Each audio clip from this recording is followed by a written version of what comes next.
Olá, queridos, graça e paz do Senhor Jesus, que Deus possa te abençoar através da mensagem que nós vamos refletir agora. Nós estamos passando um final de semana onde é celebrado uma festa chamada Páscoa, e a intenção do nosso coração hoje é refletirmos justamente nesse assunto, né? Entendermos o que é isso, qual o significado disso para a minha vida, para a sua vida, o que é importante em tudo isso, e eu oro para que Deus possa realmente alcançar o seu coração e trazer luz, entendimento, a luz da palavra dele para aquilo que realmente é importante para a minha vida e para a sua vida dentro desse assunto. Bom, a Páscoa, primeiramente, ela é uma festa judaica, né? O seu nome Páscoa, ela vem de uma palavra hebraica que nós chamamos de Pessah, que significa passar por cima. E essa palavra ela tem origem em referência a um episódio que acontece com o povo de Deus, o povo de Israel, né, quando eles são cativos, estão como escravos no Egito. E na 10ª praga, narrado no Antigo Testamento, passa um anjo da morte sobre toda aquela nação, sobre todas aquelas pessoas, matando todo o primogênito de cada casa, seja pessoa, seja animal. E por uma ordenança de Deus, o seu povo, né, passa, após matar um cordeiro, passa o sangue desse animal nos umbrais das portas, das janelas, e o anjo da morte passa por cima dessas casas. Por isso a palavra Pessah, que nós hoje chamamos de Páscoa, que tem por sentido justamente passar por cima. Naquele momento, o anjo da morte passou por cima das casas, dos povos, das pessoas que tinham os seus umbrais marcados pelo sangue daquele animal, e não entrava naquelas casas e consequentemente não matava o primogênito de cada lar. Consequentemente, nessa mesma noite, o povo de Deus é liberto de uma escravidão de aproximadamente 400 anos. E eles são libertos, eles estão livres, e a partir daquele momento virou uma celebração solene, algo que deveria ser lembrado e celebrado para todo sempre, em lembrança naquele momento que Deus liberta o seu povo da escravidão e leva eles para uma terra que Deus havia prometido. Então toda vez que era celebrado isso, inclusive naquele momento que acontece isso, o povo, eles sacrificavam um cordeiro que era comido juntamente com ervas amargas e pães sem fermento. E isso se tornou, passou a fazer parte da história do povo judeu ao longo dessa data, a partir dessa data, ao longo de todos os tempos.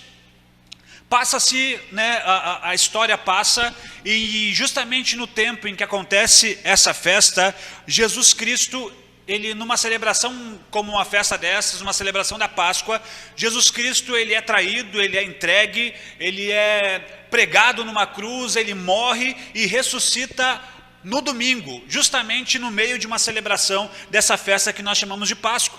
Na quinta-feira, antes de ser entregue, crucificado, morto, e todo o plano perfeito de Deus acontecer através da pessoa de Jesus, na quinta-feira à noite, Jesus está justamente comendo a Páscoa junto com seus discípulos. Está justamente fazendo aquilo que era costume do povo judeu, de uma prática do povo judeu de fazer. Ele está reunido com seus discípulos, comendo a Páscoa, comendo o cordeiro, bebendo, celebrando aquele momento com os seus discípulos, amando daquilo que era importante ao povo de Deus, ao povo judeu.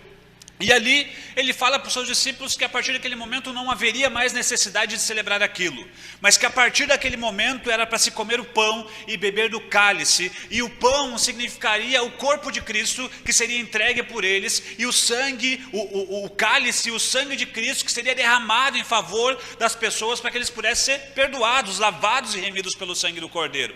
Então nós, na verdade, não celebramos mais essa Páscoa do povo judeu, mas sim celebramos, a morte, a ressurreição do nosso Senhor Jesus Cristo. E quando nós tratamos desse assunto da Páscoa, que na quinta-feira ele celebra a Páscoa com seus discípulos, na sexta-feira, ele é morto, ele é crucificado, e no domingo ele ressuscita, ali nós temos um plano perfeito de Deus completo. Jesus não apenas morre, mas Jesus também, ele ressuscita naquele momento. E por isso que Paulo, lá em 1 Coríntios, no capítulo de número 5, no verso de número 7, Paulo diz que a nossa Páscoa é Jesus. Que a minha Páscoa e a sua Páscoa, a Páscoa daqueles que são lavados e remidos, daqueles que nasceram de novo, o Cordeiro Pascal nosso é Cristo. Por isso hoje nós celebramos a Páscoa, mas na verdade essa Páscoa que nós celebramos é a pessoa de Jesus, que nesse tempo, nessa data, nesse final de semana que nós passamos hoje, há mais de 2000 anos atrás, ele foi entregue, ele foi morto, mas ele ressuscitou para nos livrar da escravidão, mas não a escravidão do Egito, e sim a escravidão do pecado, da morte, nos fazendo livres para celebrarmos e termos a vida eterna através da pessoa de Cristo Jesus. A ressurreição, queridos, é um fato fundamental do cristianismo. O cristianismo ele é fundamentado na ressurreição do seu Senhor e Salvador Jesus Cristo. É impossível eu e você declararmos que somos cristãos, declararmos que cremos em Cristo, que vivemos aquilo que Jesus quer nos ensinar, se nós não acreditarmos que Jesus Cristo ressuscitou. É impossível eu proclamar com os meus lábios que eu amo a Cristo, que eu sirvo a Ele, e não crer na ressurreição dEle.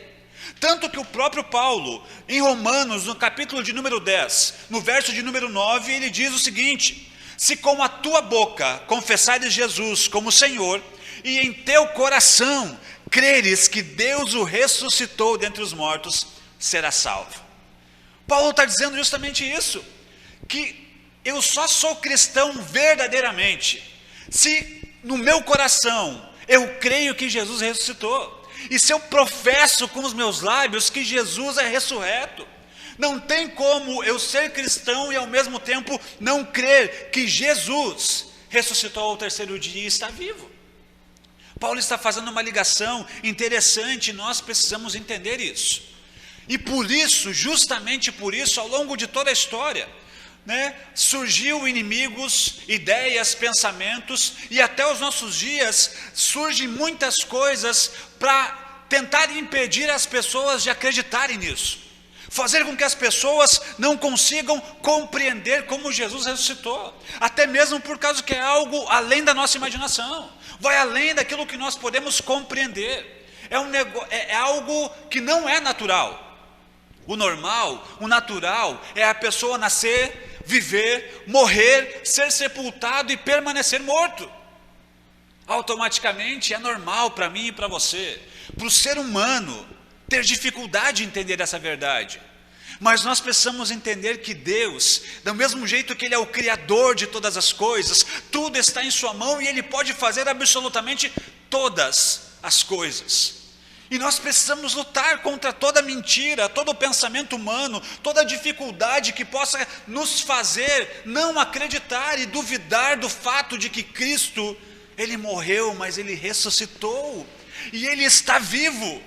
Até mesmo os próprios discípulos que andaram com Jesus, que conheceram Cristo, que andaram lado a lado com Ele, que fizeram as suas refeições com Jesus, que ouviram nos próprios lábios do Mestre ensinamentos preciosos, ouviram Ele falando justamente que isso iria acontecer, que Ele iria morrer, mas iria ressuscitar. Quando Jesus morre, ressuscita, os discípulos não conseguem acreditar.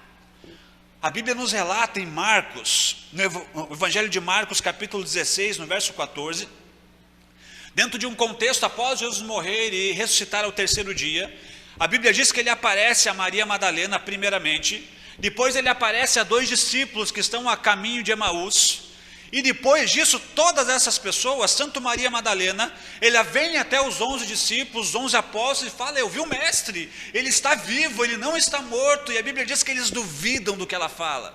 Depois disso Jesus aparece aos 2 discípulos que estão a caminho de Emaús, se revela para eles, e eles vêm até os 11 novamente e falam a mesma coisa que Maria Madalena diz, que o Mestre está vivo, que ele apareceu para eles, que eles viram ele com os próprios olhos, mas mesmo assim, os discípulos continuam sem acreditar.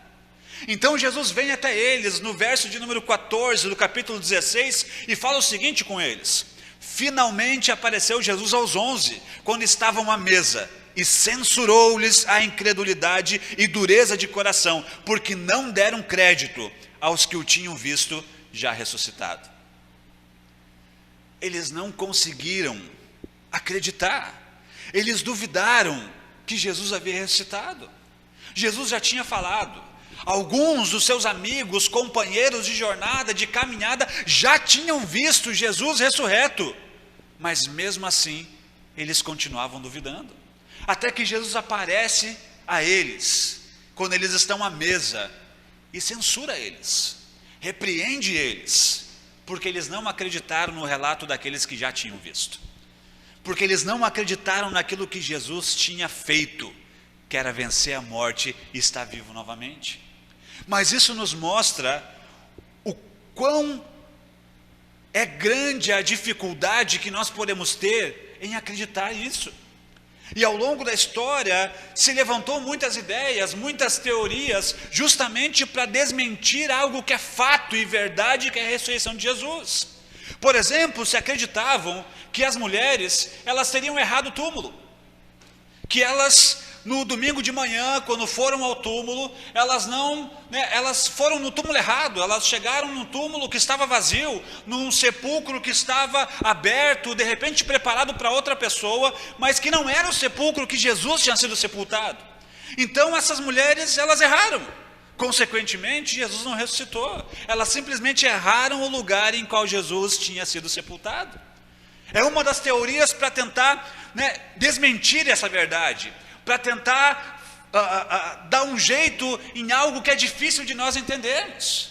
Mas existe mais algumas ideias. Existe a teoria do desmaio, que se acredita que Jesus ele não teria morrido na cruz, que após sofrer tudo o que Jesus sofreu, após ser açoitado, ser espancado, carregar uma cruz ao longo de um período muito grande, após ser pregado numa cruz, ter uma coroa de espinhos cravada em sua cabeça, após ter o seu lado perfurado pelos soldados romanos, e os mesmos soldados, vendo que ele estava morto, sepultaram, mas na verdade Jesus não tinha morrido, ele tinha simplesmente desmaiado.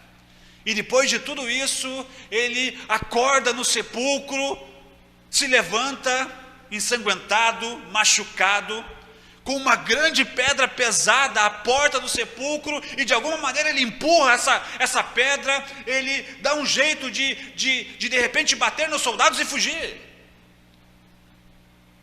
Justamente para tentar fazer com que as pessoas não acreditassem que Jesus havia ressuscitado. Mas existem outras teorias, por exemplo a teoria do furto, que isso até está relatado no Evangelho de Mateus capítulo 28, verso 11 ao 15, que diziam que os discípulos haviam roubado o corpo de Jesus e escondido em determinado lugar, e depois espalhado para todas as pessoas que Jesus tinha ressuscitado, que Jesus havia vencido a morte. Mas na verdade eles roubaram o corpo de Jesus, esconderam, levaram para outro lugar, um lugar onde não se acharam até hoje, mas justamente para dizer que Jesus não havia ressuscitado. Existem alguns que chamam outra teoria da teoria da alucinação, que as pessoas alucinaram, acharam que viram Jesus vivo, mas na verdade é só uma alucinação. Só que Jesus aparece a muitas pessoas, em muitas circunstâncias diferentes, em locais diferentes, para uma grande quantidade de pessoas. Todas essas pessoas teriam que ter tido a mesma alucinação, exatamente igual. Também existe a teoria da fraude, mas dificilmente alguém estaria disposto a morrer por uma fraude. Nós encontramos os apóstolos de Jesus morrendo e tendo mortes trágicas, sendo crucificados, decapitados, morrendo de várias formas, sendo perseguidos. Quem estaria disposto a sofrer e até mesmo morrer por uma mentira inventada por ele mesmo? Tudo isso nos mostra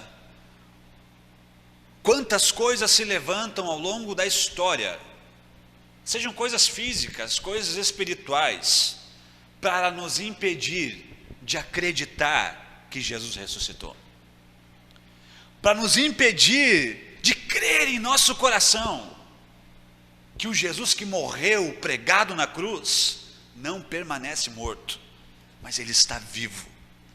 Justamente porque crer nessa ressurreição é o que nos faz termos a certeza de nossa salvação. Paulo, escrevendo aos primeiros Coríntios, e aonde nós vamos refletir um pouco na palavra de Deus, no capítulo de número 15 da sua primeira carta aos Coríntios, ele trata ao longo de um bom período a respeito da ressurreição dos mortos e consequentemente a ressurreição de Jesus. Por que isso demorava, como que isso iria acontecer, como aconteceria com aqueles que já estão mortos, como que aconteceria com aqueles que estão vivos. E Paulo, ele discorre ao longo do capítulo 15 inteiro várias coisas interessantes e importantes a respeito desse assunto. Nós não vamos falar sobre tudo isso porque não temos tempo, mas eu gostaria de falar algumas coisas importantes que vão trazer luz ao seu coração, para que você possa crer nisso se você ainda não creu. Mas se você já crê, que isso possa trazer fogo de Deus ao seu coração, e que isso queima o seu coração e faça você viver intensamente tudo aquilo que Deus tem para a sua vida. Primeira coisa que nós entendemos no capítulo 15 de Coríntios, é que havia um grupo de pessoas que tinha dificuldade em acreditar na ressurreição de mortos. Nós vemos isso no verso de número 12 do capítulo 15 de 1 Coríntios, diz o seguinte: ora, se é corrente pregar-se que Cristo ressuscitou dentre os mortos, como, pois, afirmam alguns dentre vós que não há ressurreição de mortos? Fica claro que no meio da igreja de Corinto, havia um grupo de pessoas que tinha uma dificuldade muito grande de acreditar na ressurreição de mortos, de acreditar que pessoas poderiam ressuscitar. Mas Paulo deixa bem claro que se não há ressurreição de mortos, consequentemente, Cristo também não ressuscitou. E se Cristo não ressuscitou, muita coisa se perde no meio do caminho. Muita coisa se torna vã, como ele mesmo diz, e nós já vamos chegar nesse assunto. Mas, primeiramente, nós precisamos entender que existia um grupo de pessoas na igreja de Corinto que não acreditava, que duvidava, que não conseguia compreender e automaticamente até mesmo fazer com que outras pessoas fossem contaminadas. Se você vai no verso de número 33 do mesmo capítulo, Paulo diz o seguinte: não vos enganeis, as más conversações corrompem os bons costumes. Tudo isso dentro do contexto da ressurreição. Tudo isso dentro de um contexto que Paulo está tentando trazer luz, esclarecer e mostrar para eles e para nós, consequentemente, quão importante é esse assunto e quão fundamental é nós crermos nessa verdade. Paulo está dizendo que esse grupo de pessoas, além de ter dificuldade em acreditar, além de duvidar dessa verdade, eles estavam fazendo com que outras pessoas também tivessem a mesma dúvida. Por isso é tão importante você cuidar quem você ouve, você cuidar quem aconselha você cuidar com quem você conversa, você cuidar o que você tem assistido, ouvido via YouTube, televisão, rádio, amizades, porque Paulo diz que as más conversações corrompem os bons costumes. Pessoas estavam sendo influenciadas por essa dúvida dos outros. Pessoas estavam sendo influenciadas por mentiras. E eu e você precisamos cuidar do nosso coração, da nossa mente, da nossa fé, e não deixar que más conversações corrompam aquilo que é tão importante que Cristo plantou em nosso coração.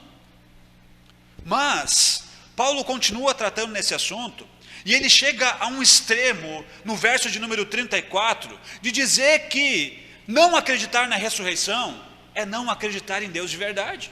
Olha o que diz no verso 34, que é a sequência, de nós cuidarmos das más conversações. Tornai-vos a sobriedade, como é justo, e não pequeis, porque alguns ainda não têm conhecimento de Deus. Isto digo para a vergonha vossa. O contexto, ressurreição. Paulo está dizendo que não acreditar na ressurreição, não acreditar que Cristo é ressurreto, é não conhecer Deus de verdade. E Paulo fala isso e ainda diz para aquela igreja: isso é para a vergonha de vocês.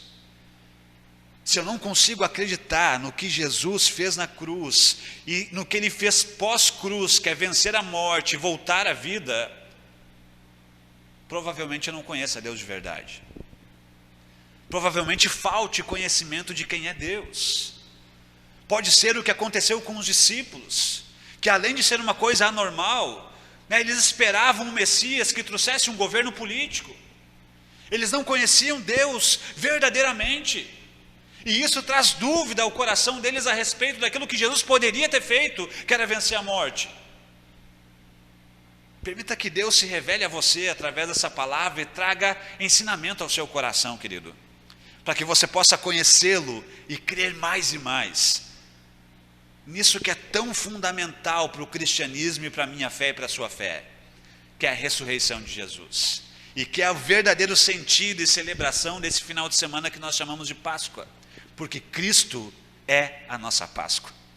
Mas olha que interessante, porque Paulo, ao longo desse capítulo, ele passa a argumentar essa dúvida, esse questionamento desse grupo de pessoas na igreja de Corinto a respeito da ressurreição. E do verso de número 1 até o verso de número 13, ele passa a argumentar que a ressurreição de Cristo é um fato, e que existem provas reais de que Cristo literalmente ressuscitou. Quando nós lemos o verso de número 1 e 2, e eu gostaria, se você tiver uma Bíblia, você acompanhe comigo, diz o seguinte: irmãos, venho-vos lembrar-vos o evangelho que vos anunciei, o qual recebestes e no qual ainda perseverais. Por ele também sois salvos, se retiverdes a palavra tal como vou-la preguei, a menos que tenhais crido em vão. Paulo trazendo argumentos a respeito da ressurreição de Cristo, trazendo provas para essa ressurreição, ele cita os seus próprios ensinamentos. No verso 1 e 2, ele vem falando com eles: irmãos, lembrem do evangelho que eu anunciei a vocês, o evangelho que é tão necessário que vocês perseverem. Lembrem desse evangelho que eu próprio anunciei a vocês, e a obediência a eles, vocês reterem esse evangelho que eu tenho ensinado para vocês, também faz com que vocês sejam salvos. E o evangelho pregado não só por Paulo, mas por todos os apóstolos, é um evangelho que tem por fundamento a doutrina da ressurreição de Cristo. E esse evangelho se torna uma prova de que Cristo de fato ressuscitou. Porque Paulo vem dizendo, ele liga a salvação à doutrina apostólica. Ele liga a salvação a viver aquilo que os apóstolos ensinaram. E os apóstolos, junto com os apóstolos, ensinaram a respeito da ressurreição de Cristo. E por isso ele começa dizendo: irmãos, lembrem-se do que eu anunciei lá no princípio, do que eu preguei para vocês, daquilo que vocês têm perseverado, e se vocês guardarem isso no coração e perseverarem nisso, vocês serão salvos. E dentro disso é a ressurreição de Cristo, é a ressurreição do Senhor Jesus. Ele está falando: eu anunciei para vocês desde o começo, eu tenho pregado, eu tenho falado. E isso é uma prova da ressurreição do Senhor Jesus. Na sequência, nos versos seguintes, os versos 3 e 4, ele fala o seguinte: antes de tudo, vos entreguei o que também recebi, que Cristo morreu pelos nossos pecados, segundo as Escrituras, e que foi sepultado e ressuscitou ao terceiro dia, segundo as Escrituras. Além de Paulo citar os seus ensinamentos, Paulo também passa a citar o Antigo Testamento. Paulo ele vem falando: eu ensinei para vocês, lembrem-se do evangelho que eu preguei, permaneçam dele, guardem isso no seu coração, perseverem em tudo isso que vocês serão salvos. E daí ele passa a falar que ele, antes de tudo, ele entregou o que também recebeu, que Cristo, ele morreu pelos nossos pecados, mas isso segundo as Escrituras. E quando Paulo usa essa expressão segundo as Escrituras, ele faz uma ligação com o Antigo Testamento, ele faz uma ligação com a lei do Senhor, ele faz uma ligação com aquilo que foi falado antes mesmo de Cristo vir. Tantos homens de Deus falaram a respeito do Messias, que viria. Nós pegamos Isaías no capítulo 53, falando sobre aquele que viria, que sofreria, que morreria e perdoaria os nossos pecados. E quando Paulo fala isso, trazendo argumentos para a ressurreição de Jesus, ele fala: o que eu tenho pregado para vocês a respeito da morte de Cristo é segundo as Escrituras, é algo que já foi falado antes, é algo que já tinha sido anunciado antes. Mas ele também fala no verso 4, e ele foi sepultado e ressuscitou ao terceiro dia, também segundo as Escrituras. Paulo ele faz uma ligação falando que Jesus ele ressuscitou, e isso já estava anunciado no Antigo Testamento. Nós temos relatos em Salmos, no capítulo 16, do verso 8 ao 10, falando a respeito disso. Nós pegamos o livro do profeta Oséias, capítulo 6, verso 2, diz o seguinte: depois de 2 dias nos revigorará, ao terceiro dia nos levantará e viveremos diante dele, fazendo uma relação e anunciando que o Cristo que morreria para perdoar os nossos pecados, ele também ao terceiro dia ressuscitaria. Paulo está trazendo uma argumentação, falando que tudo aquilo que ele prega e aquilo que acontece, que Jesus ressuscita, já estava anunciado e profetizado que iria acontecer há muito tempo antes. Que é um cumprimento da promessa, que é a realização daquilo que era sombra, que aquilo que foi anunciado lá se cumpriu aqui. Paulo, ele cita os seus ensinamentos, mas também cita o Antigo Testamento como prova de que a ressurreição de Jesus é um fato. E como é importante que eles creiam e que eu e você também venhamos crer nisso. Na sequência, do verso de número 5 ao 7, ele fala o seguinte: e apareceu a Cefas e depois aos 12. Depois foi visto por mais de 500 irmãos de uma só vez, dos quais a maioria sobrevive até agora, porém alguns já dormem. Depois foi visto por Tiago, mais tarde por todos os apóstolos. Além de Paulo citar os seus ensinamentos, o Antigo Testamento, Paulo ele passa a citar testemunhas oculares da ressurreição de Jesus. Ele vem falando de tudo isso, que ele ensinou isso, que isso já está no Antigo Testamento, está se cumprindo agora, e agora ele passa a citar pessoas que viram, que testemunharam com os seus próprios olhos o Cristo ressurreto. E ele passa a falar de Cefas, que é Pedro. Fala, Jesus ressurreto apareceu a Pedro. Pedro viu ele com seus próprios olhos. Depois ele fala que o mesmo Jesus ressurreto, após aparecer Pedro, aparece aos apóstolos, aparece aos 12, aparece àqueles que estavam reunidos, amedrontados, com medo, duvidando, mas Jesus aparece a eles. Depois disso, Paulo fala que ele apareceu a mais de 500 irmãos. Mais de 500 irmãos viram com os seus olhos Jesus ressurreto. E interessante que Paulo ainda fala, e alguns desses 500 irmãos ainda estão vivos.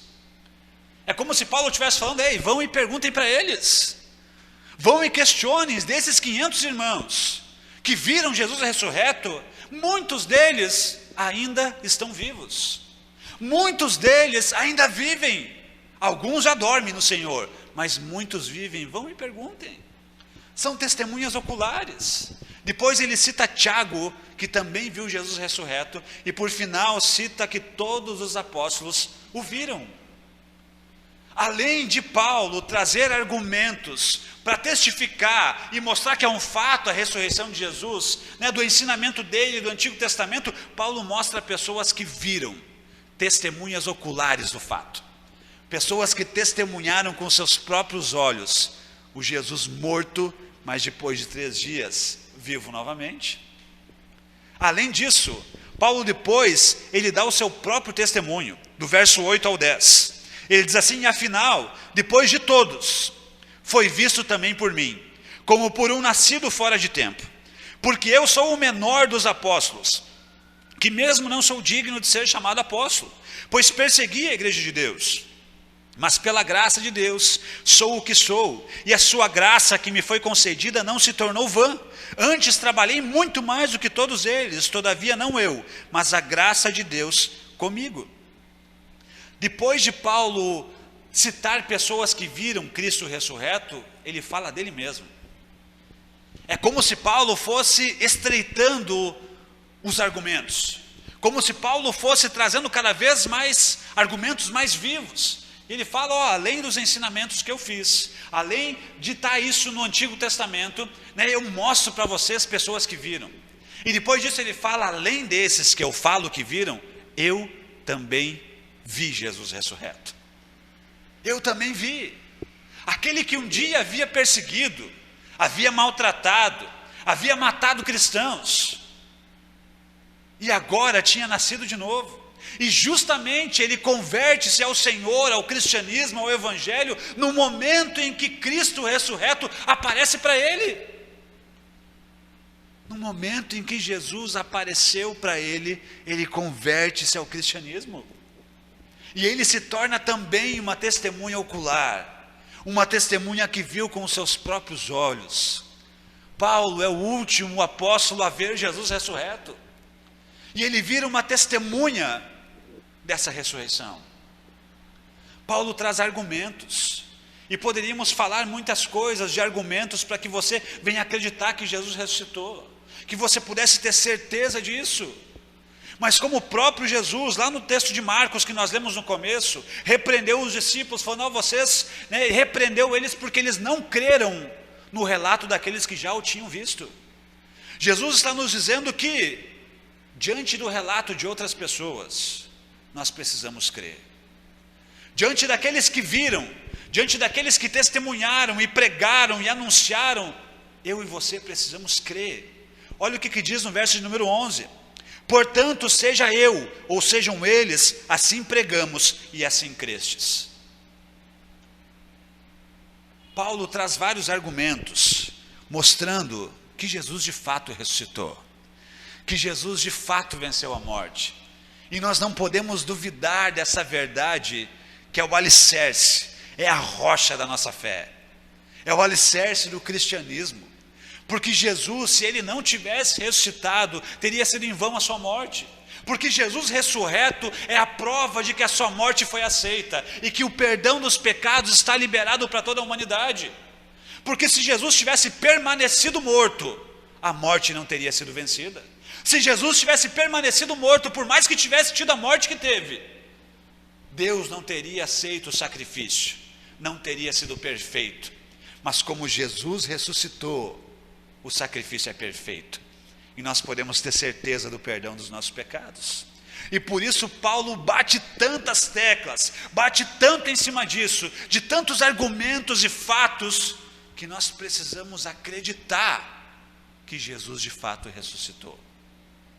Mas, no verso de número 12 e 13, nós vamos ler, Paulo faz uma ligação com outro momento importante desse capítulo de número 15. Ele diz o seguinte, ora, se é corrente pregar-se que Cristo ressuscitou dentre os mortos, como, pois, afirmam alguns dentre vós que não há ressurreição de mortos?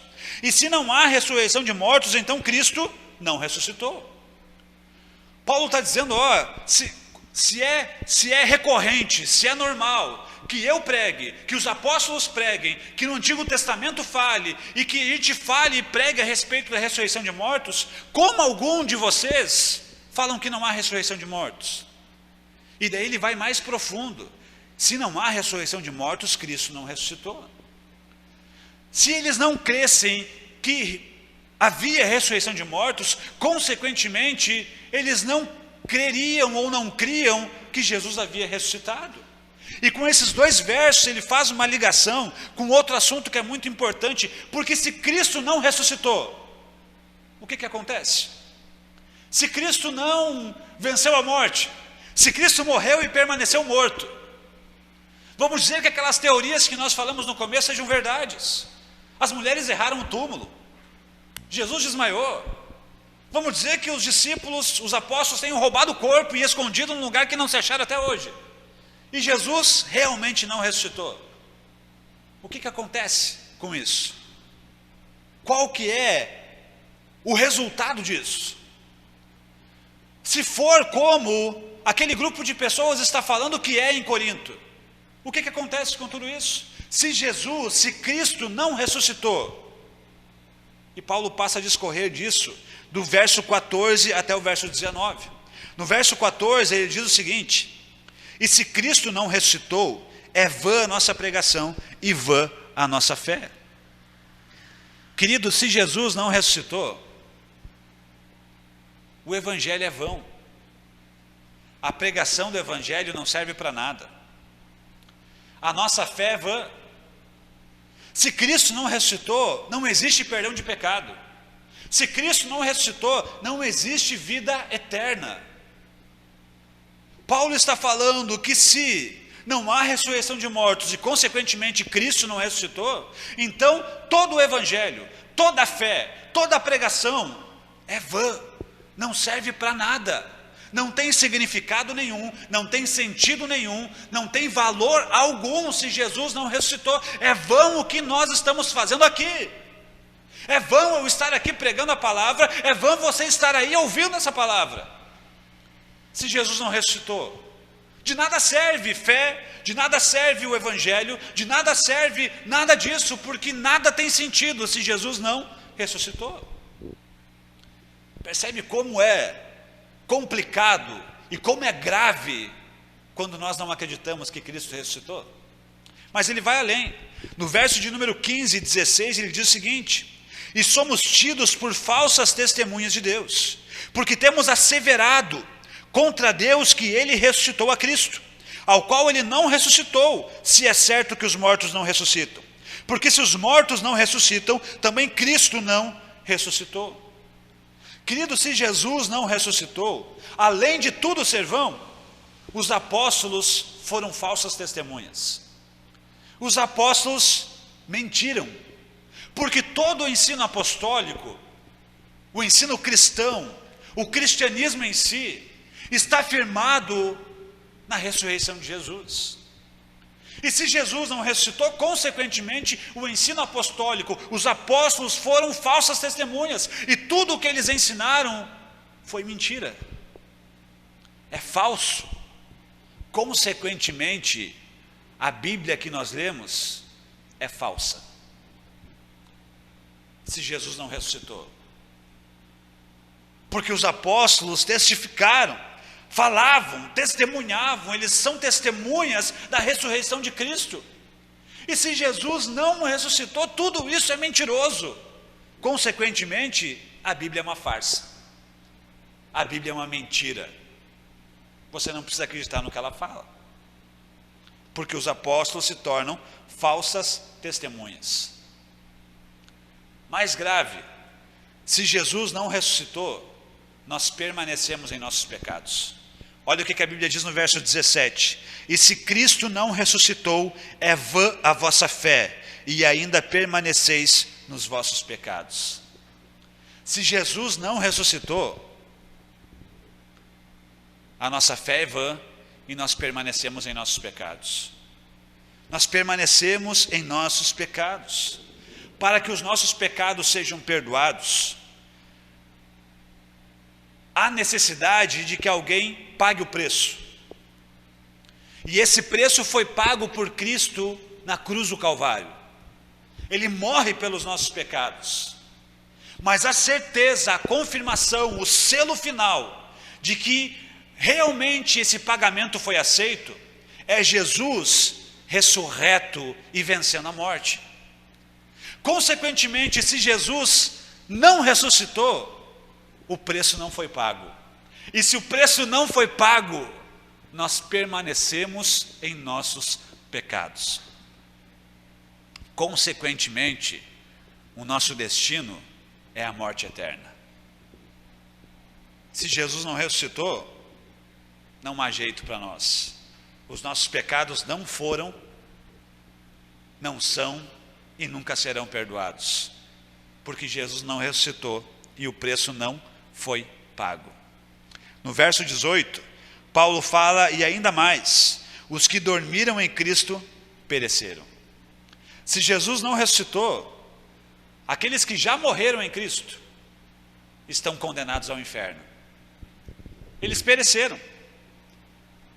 Eles podem ter sido fiéis a Deus, eles podem ter sido homens e mulheres de Deus, todos esses homens e mulheres de Deus que nós pegamos na Bíblia, exemplos de fé, heróis da fé, como Hebreus cita, pessoas ao longo da história da igreja que amaram o Senhor e foram fiéis até o fim.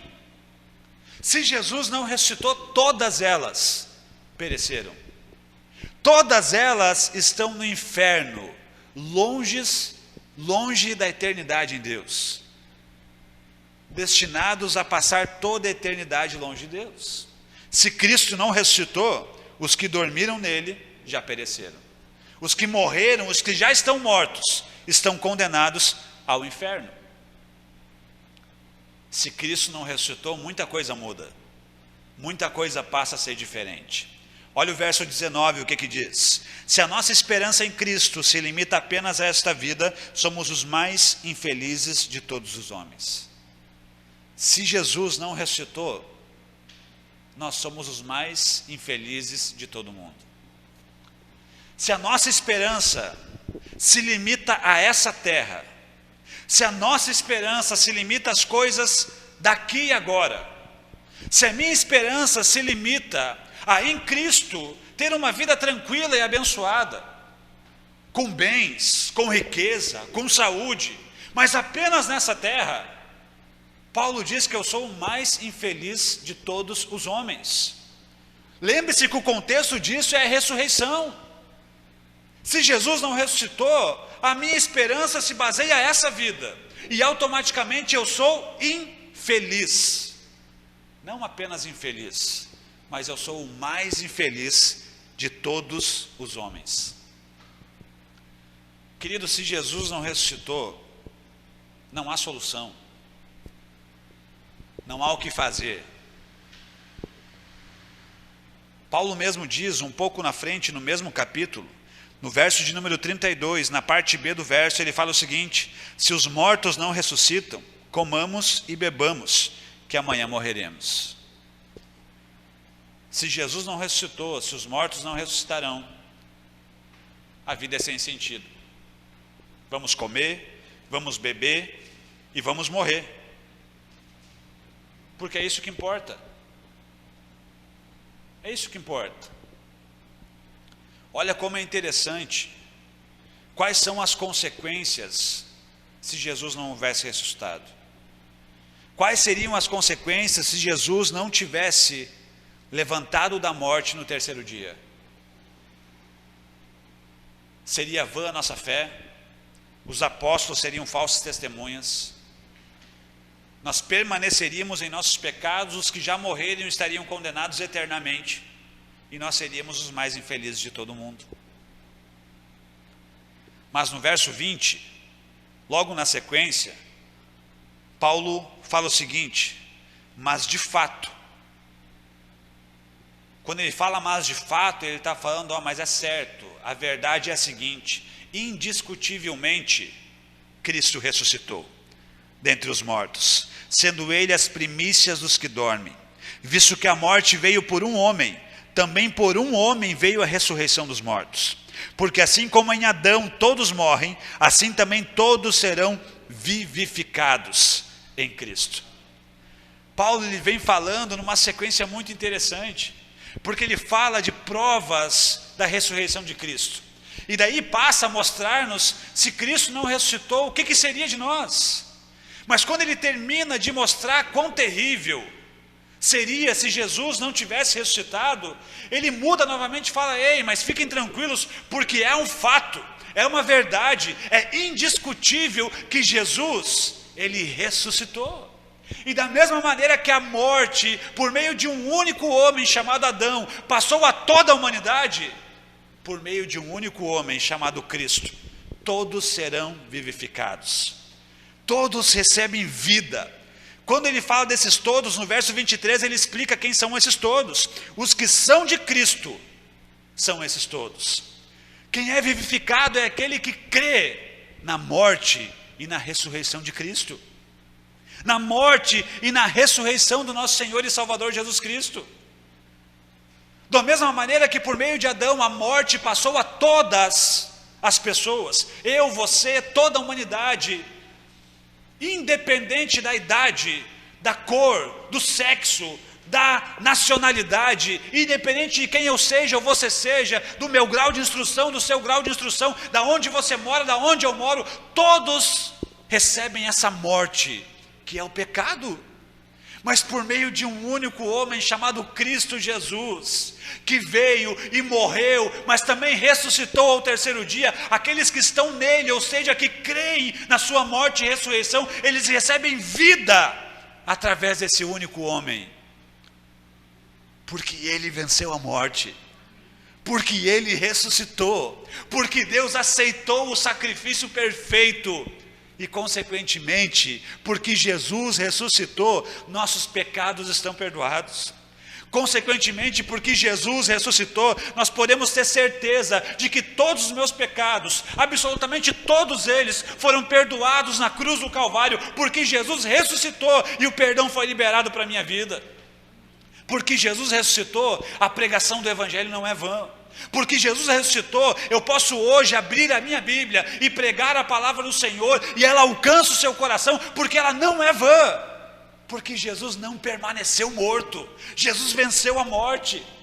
Porque Jesus ressuscitou, a Bíblia diz que o meu trabalho no Senhor, o seu trabalho no Senhor, ele não é em vão. Não é em vão. Porque Jesus ressuscitou, nós não permanecemos nos nossos pecados. Porque Jesus ressuscitou, aqueles que já estão mortos em Cristo, eles não pereceram. Eles não estão condenados ao inferno, mas eles estão vivos com Cristo. Porque Jesus ressuscitou, nós podemos ter esperança de que um dia ressuscitaremos e estaremos com o nosso Deus para todo sempre. O cristianismo, querido, é a única religião, se assim podemos chamar o cristianismo de uma religião, que tem vitória sobre a morte. É a única religião que mostra a vitória sobre a morte. Creia que Jesus, querido, ele morreu, foi sepultado, mas ele não permanece morto, ele venceu a morte. Paulo, quando encerra o seu capítulo e a sua reflexão, no capítulo de número 15, falando a respeito da ressurreição de mortos e da ressurreição de Cristo Jesus, no verso 57 e 58, que são os dois últimos do capítulo 15, ele fala o seguinte: graças a Deus, que nos dá a vitória por intermédio de nosso Senhor Jesus Cristo. Portanto, meus amados irmãos, sede firmes, inabaláveis e sempre abundantes na obra do Senhor, sabendo que no Senhor o vosso trabalho não é vão. Jesus de fato ressuscitou, e graças a Ele, que nos dá a vitória por meio de Cristo Jesus. E o que eu e você precisamos fazer diante dessa verdade, diante desse fato que nós aprendemos em toda a Bíblia, que é Cristo ressurreto, que nós servimos a um Deus que não está morto pregado numa cruz, e muito menos morto sepultado em um sepulcro, né, sem vida, mas servimos a um Deus que está vivo e que permanece vivo. O que resta para mim e para você diante dessa verdade e da alegria e gratidão em nosso coração de conhecermos essa verdade, é nós sermos, como Paulo diz, firmes, inabaláveis, sempre abundantes na obra do Senhor, porque tudo que nós fazemos para Deus, não é vão. Querido, entenda a importância da ressurreição de Jesus.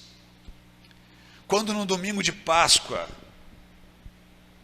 nós celebramos não apenas a morte de Jesus, mas sim a morte e a ressurreição. Porque a ressurreição é que nos dá certeza de que Jesus e o sacrifício dele foram aceitos por Deus Pai. E diante da ressurreição, você pode ter certeza de que todos os seus pecados estão perdoados. Todos os seus pecados estão perdoados. Eu volto a citar o que Paulo fala, para nós terminarmos, Romanos capítulo de número 10, verso de número 9. Se com a tua boca confessares Jesus como Senhor, e em teu coração creres que Deus o ressuscitou dentre os mortos, serás salvo. Eu desafio você a lutar contra a dúvida, a lutar contra as mentiras, e crer em seu coração, e confessar com seus lábios, que Jesus, ele morreu, mas ressuscitou, e isso te dá garantia de que você é salvo. Lembre-se que aqueles que estão em Cristo são vivificados, aqueles que creem na sua morte e na sua ressurreição. Essa é a Páscoa de verdade. Cristo é a nossa Páscoa. Permita que essa verdade entre no seu coração e traga alegria no seu coração, paz no seu coração e a certeza de que você pertence a Ele, e você pode ter certeza do seu perdão da sua salvação e de que um dia você estará com Ele para todo sempre. Eu quero orar pela sua vida, eu quero abençoar a sua vida, quero pedir a Deus que essa palavra que hoje alcançou você possa criar raízes em seu coração e você possa de fato crer nessa verdade e que Jesus faça nascer vida e fé no seu coração.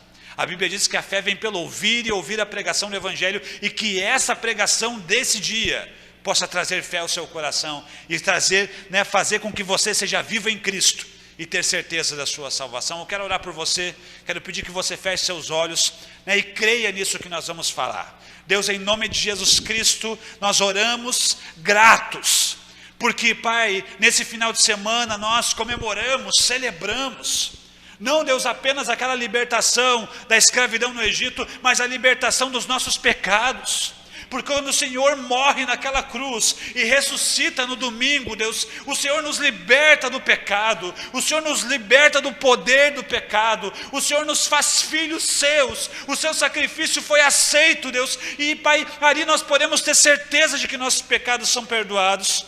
Deus, eu oro grato ao Senhor, mas eu peço ao Senhor por cada pessoa que escuta isso, cada pessoa que ouve essa mensagem, Pai, e luta de repente diante da incerteza, diante da dúvida, diante daquilo que o coração ou as pessoas falam. Deus, traz certeza ao coração dessa pessoa diante dessa palavra, que é um fato que o Senhor ressuscitou, de que não é uma mentira, que não é uma invenção, que não é uma fraude, mas é uma verdade absoluta, que o Jesus, Pai, que o Senhor morreu, mas o Senhor ressuscitou, e o Senhor está vivo, à destra de Deus Pai. Deus, eu oro para que o Senhor faça nascer fé nesse coração, eu oro para que o Senhor faça nascer vida nesse coração, que o Senhor faça nascer esperança nesse coração, porque se a nossa esperança se limita a essa terra, somos infelizes.